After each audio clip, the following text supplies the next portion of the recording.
Thank you for tuning in to Words of Woods. My guest today is an entrepreneur, independent consultant, a blogger, and also an author. I have Jon Umstead here with me today. Thank you for coming out today. Thanks for having me, Tariq. I appreciate it. I appreciate it as well. How are you doing today? Not too bad. About yourself? I'm doing pretty good. Yeah. Pleasure to have you here. For those who may not know you, tell us a little bit about you, where you're from, and also what colleges did you attend? Sure. Well, I'm a lifelong Ohio resident, born and raised in Ohio. About an hour north of Dayton is where I grew up. And I attended Bowling Green State University for about a year and a half and then transferred here to Wright State University where I did my undergraduate and I completed my MBA at Ohio State. Hey, it's pretty good, man. So you're also an author. We have the book right here, Business is Art. Mhm. Tell us about the book, what inspired you to write this book and also the context of the book for those who may not have read the book. Right. Well, basically, the inspiration for the book was just a desire to share with others some of the experiences that I had, some successes that I had, and hopefully lay out a platform, process, and a story for others to follow to go out and really and to get some success of their own. Um, I had a lot of help. There's a particular experience that I talk about in the book, running a business and having a lot of fun doing that. I had a great team and a lot of support, and I thought, if I could find a way to give some of that back to others, then that would be a really good thing. And that was really the inspiration behind the book. Yeah, that's good. That's good. So business is art. In the book, you use art as an acronym. Yeah. Can you explain what art means and what it means to you? Yeah, so ART, like you said, is an acronym. It is articulate, Okay. revise, track.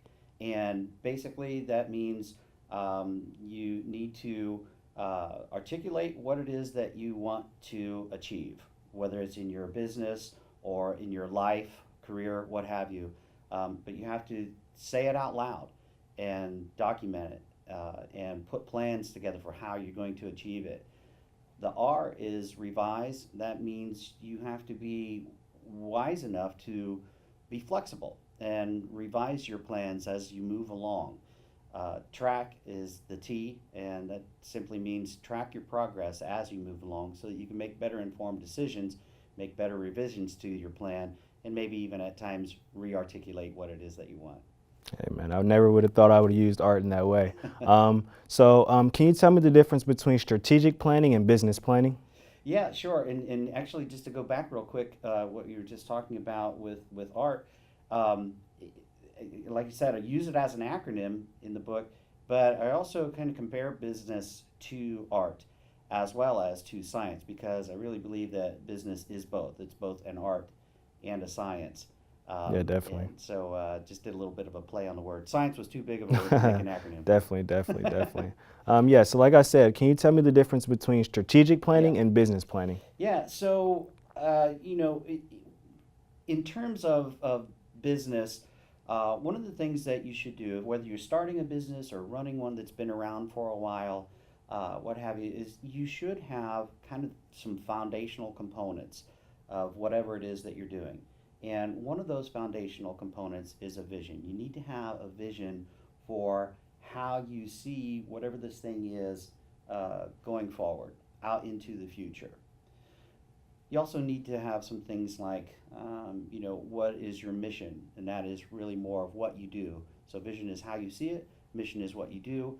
And then I also like to add purpose in there. And purpose is why you do it and why anybody should care. So, it's that emotional thing that gets you and your stakeholders excited. So, the thing that gets in the way of vision, though, is reality. You've Hmm. got today's reality versus what you want to achieve in your vision. And a strategic plan is really designed to close that gap between reality and your vision over time, so over multiple years. And that is really the purpose of the strategic plan. It's that longer term um, thought process and plan of how you're going to get from today's reality to your vision. Definitely, So, definitely. did you ask how versus a business Yes, plan? yes, and the business planning Yeah. as well. So the business plan is related to the strategic plan, but it's a little bit different in that the business plan is really focused more on this next 12 months, this next fiscal year, how you're going to run your business right now. So it's more tactical in nature. So they have to support one another. They're related, but they serve two different purposes. You talked about confidence. Mhm. How important is confidence just overall in general for anything anybody wants to do? How important is confidence and having that confidence within yourself?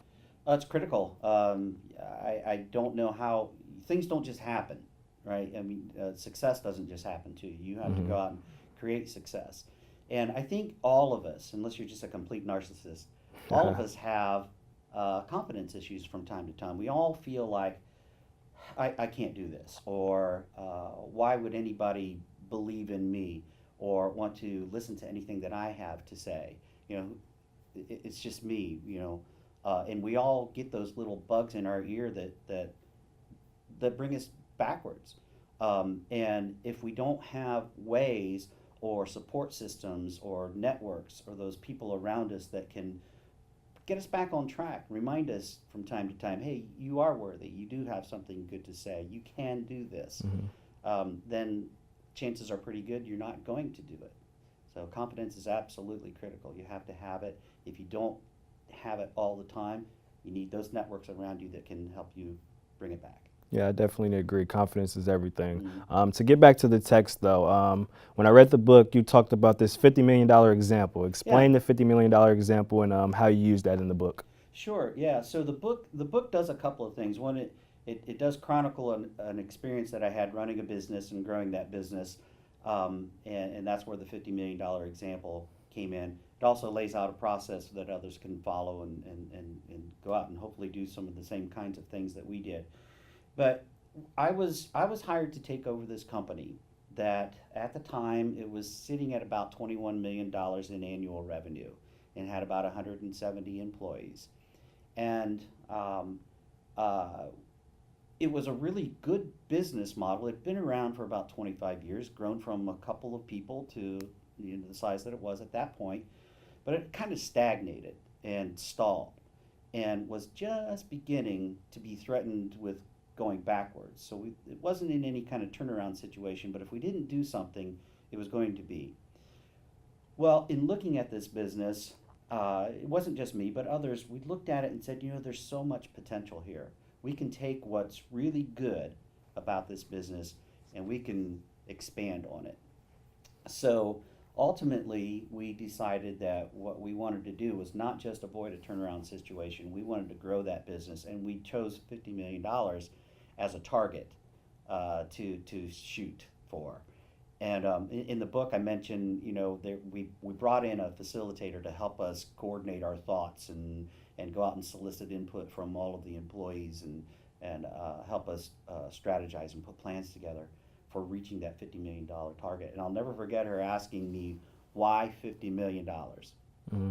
And in the book, I say, I don't know to this day if my answer was brilliant or really ignorant, but I just said, because I think we can do more, but I don't think anybody will get behind it. Hmm. I think the employees won't. If I said 70 million is our target, I felt like it was doable, but would everybody else that I needed to believe in what we were doing, would they get behind it, or would they just think that is just completely ridiculous? You know Hmm. what I mean? So we settled on 50 just for that Hey reason. man, it's definitely good to set the bar high. That's very good. Besides you being an author, you're also an entrepreneur. Mhm. Can you explain Plan Canvas for me and what that is for the people who may not know? Yeah, yeah. Thanks for asking. So, Plan Canvas is a business planning and strategy execution management software that is based on the book. So, the book describes these processes and templates and things like that where you can put your strategic plan and business plan and even your personal plans together and lay them out. But beyond laying them out, also begin to execute to them and track your progress against them and make adjustments. All the things that ARC stands for is what Plan Canvas is all about. So it's a software. We are a startup, and we initially launched with kind of the small business in mind, both startups as well as existing businesses, and we have plans to grow and eventually move into enterprise level software, so large companies. Um, All right, that's a good big deal. Can you explain that you also have a weekly podcast as mhm. well as a blog that you do? Yep. Can you explain that? Yeah, sure. So the let's start with the podcast. So the podcast It's also called Business is Art, and I launched it in conjunction with the book. And it was really kind of just an experiment. I was looking at, I'd never published a book before, and I was looking at various ways to kind of market both my consulting services and the book, and just happened to be doing an event where a couple of guys that had a startup uh, podcast network were running the sound for this event that we were at, and we just started talking, uh, and I just said, well, what would you guys think about maybe putting a business podcast on your network?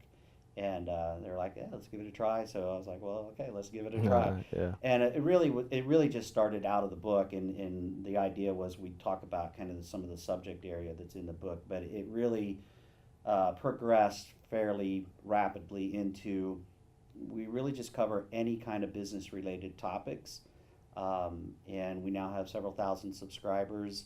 I think they tend to be entrepreneurs, but not exclusively, because we also kind of tie in business with life and life lessons as well. So there's a little something I think for everyone in it. So we do that weekly. Um, Blogging is something I also started shortly before the book came out, and I probably should have started it a lot earlier.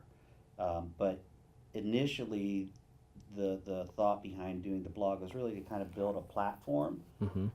so that when the book did come out, there'd be an audience for it.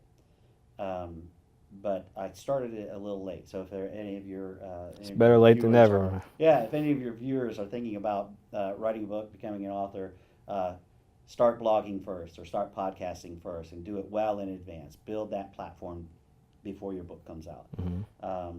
Yeah, so we do it weekly. I've experimented with how often to blog, and I've settled on weekly is what it is. And it's kind of like the podcast in that we pick various business topics and and write about it, you know. And really, there are multiple types of blogs. We kind of took an approach with ours to be sort of a professor type, an education type. So just sharing tidbits, how tos, thoughts, and things like that that hopefully people can pick up and read and learn something from and go apply it to whatever they're doing. Yeah, that's pretty good.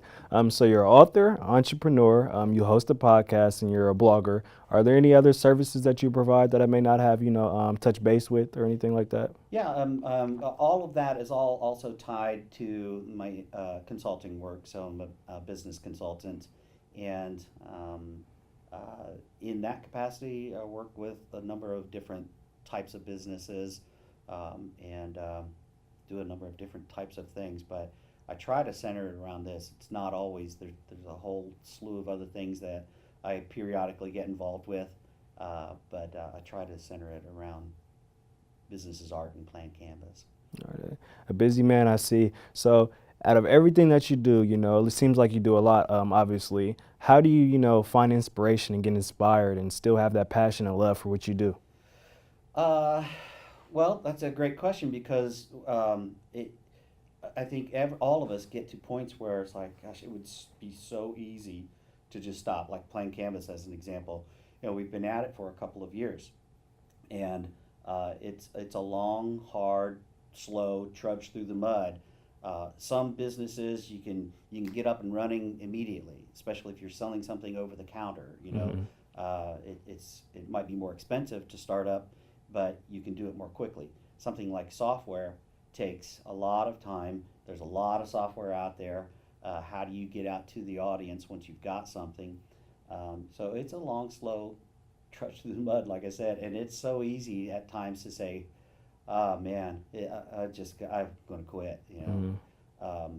But if you really believe in what you're doing, then you keep going. And then if you know that others believe in what you're doing, again, keep going because something will happen at some point that will make you say, "Wow, I'm really glad I didn't quit." Uh, but the inspiration goes right back to the whole reason that I wrote the book in the first place. Was I really just want to see others do better, and do well and succeed. That's kind of become a life mission, both personal and professional mission, to just help others do better.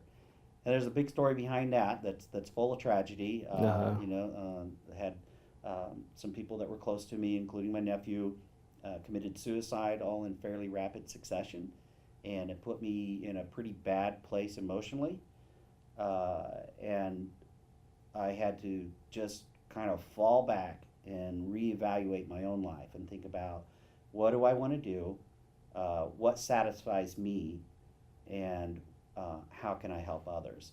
And out of it came all of this, as well as that life mission to just want to help others. So, in the darkest hours, when Mm-hmm. I'm feeling tired and feeling like, it'd be so much easier to just go do something else, I keep coming back to that. So. That's pretty good, man. There's always light at the end of the tunnel, definitely.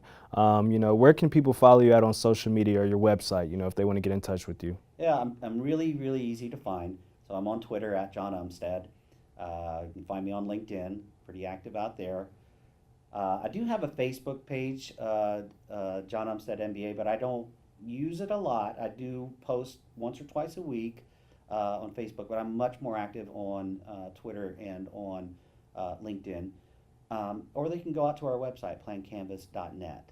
Special thanks to Jon Umstead for joining me today on Words with Woods, sharing some of his expertise on skill development as well as the fundamentals of success. Until next time, see you later.